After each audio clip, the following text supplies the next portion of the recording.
তো এখন আমরা একজন তরমুজ চাষি সম্বন্ধে তার সাথে কথা বলবো যে এই তরমুজের আমরা যে ফল দেখে আসলাম, যে ফুল এবং ফল, সে বিষয়ে সে কিছু কথা বলবে এবং দেখতেছি সে জায়গায় নিড়ানি দিতেছে, অর্থাৎ সে জায়গায় কাজ করতেছে, সেটা আমি দেখবো।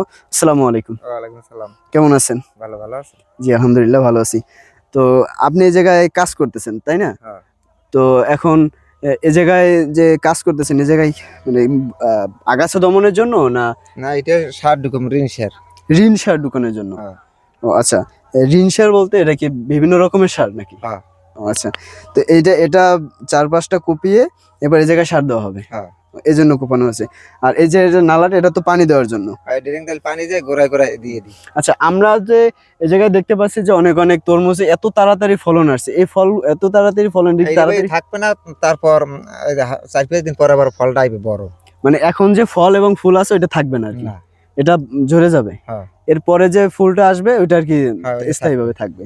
আচ্ছা, এই ফলন ধরেন আজকে লাগানোর পর থেকে কতদিন পর ফলন পাওয়া যায়?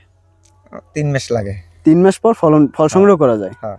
তো যাই হোক, আচ্ছা ঠিক আছে, আপনি কাজ করেন। আচ্ছা, আপনি কতটুক জায়গায় দিয়েছেন এই তরমুজ? আমরা 11 জ্যৈষ্ঠ। 11 জ্যৈষ্ঠ। যাই হোক, তো ধন্যবাদ। আসসালামু আলাইকুম।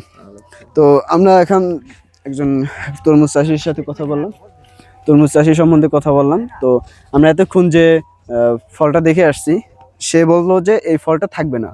তার কারণ হইলে গিয়া এখন যে এত তাড়াতাড়ি যে ফলটা আসছে, তো এই ফলটা ঝরে যাবে এবং ফুলটা ঝরে যাবে।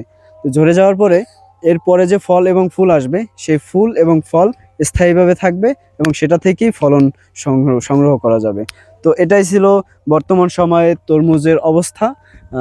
এখন আমরা আসছি, এখন যে ফলগুলো আসছে সেগুলো থাকবে না। আশা করি এরপর যে ফলগুলো আমরা দেখতে পাবো সেগুলো বড় ছোট সবকিছু আমরা দেখাতে পারবো। তো সবাই ভালো থাকবেন, সুস্থ থাকবেন, কৃষি জ্ঞান বাজারের সাথে থাকবেন। আসসালামু আলাইকুম।